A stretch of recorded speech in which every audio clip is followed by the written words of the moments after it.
Welcome to Kenton's videos. Enjoy the video. You start by confirming the desktop environment because the steps differ.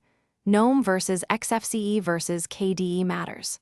Once confirmed, make sure your image is accessible in Home or Pictures and is under 10 MB for performance. Now open Settings. If you use GNOME, go to Background.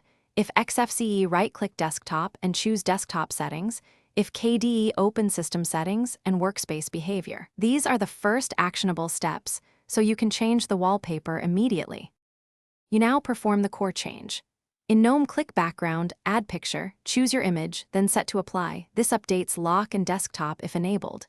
In XFCE, open Desktop Preferences, choose Background tab, browse for your file, then Apply. Scale options like Fill or Zoom matter.